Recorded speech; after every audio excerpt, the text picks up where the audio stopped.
আমি একজন ভারতীয় নাগরিক হিসেবে স্ট্রংলি প্রতিবাদ জানাই এবং আমার মনে হয়েছে এই যে ভারতীয় পতাকা নিয়ে অবমাননা করা হয়েছে, বাংলাদেশের কোনো শিল্পী, কোনো বুদ্ধিজীবী এই ব্যাপারে একটা কথা বাড়ায়নি এবং তারা নীরব থেকেছেন।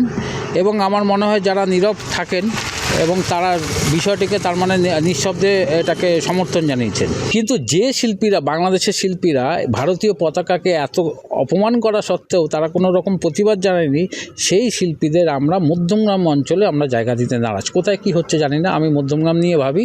মধ্যমগ্রামের ফেসবুক গ্রুপের অ্যাডমিন হিসেবে আমি এটাকে স্ট্রংলি প্রতিবাদ জানাচ্ছি। এত ঘটনা, সঙ্গীত শিল্পীদের আমরা সবসময় শ্রদ্ধা করি, সে যে কোনো শিল্পীই হোক না কেন, কারণ এরাই তো সমাজের, আমি মনে করি এরা দর্পণ।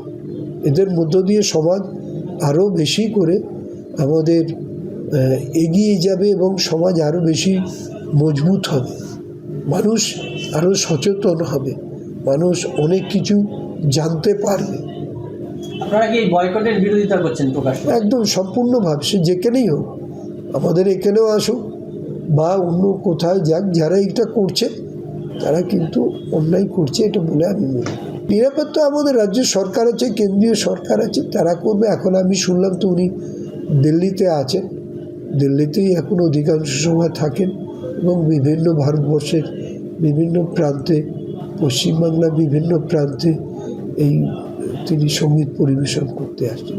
আর এটা আমরা এ ব্যাপারে বলতে পারি একটাই জিনিস, যে মধ্যমগ্রামের লোক, বিশেষ করে আমরাও তার ভেতরে ওনাকে চাই, ভালো শিল্পী, ওনাকে আমরা চাই। সেই কারণেই ওনাকে আমরা সিলেক্ট করেছি। এবং শিল্পীর কিন্তু কোনো জাত হয় না। অনেকে এটা নিয়ে অনেক রকম জাতপাত বা অনেক বিরোধিতার কথা বলছে, কাগজপত্রে উঠছে, কিন্তু আমার মনে হয় যে এটা খুব ঠিক ভালো কাজ না, এটা ঠিক হচ্ছে না। আমাদের সংস্কৃতি, আমাদের যে পরম্পরা, তার ভিতরে এটা নিচ্ছে না। তা সেই কারণেই বলি যে উনি আসবেন, উনি আমাদের অতিথি, এবং উনি শুধু আমাদের অতিথি না, উনি পশ্চিমবাংলার অতিথি, এবং উনি আসবেন এবং ওনার নিরাপত্তার দায়িত্ব শুধু মধ্যমগ্রামের না, সারা পশ্চিমবাংলার লোকের।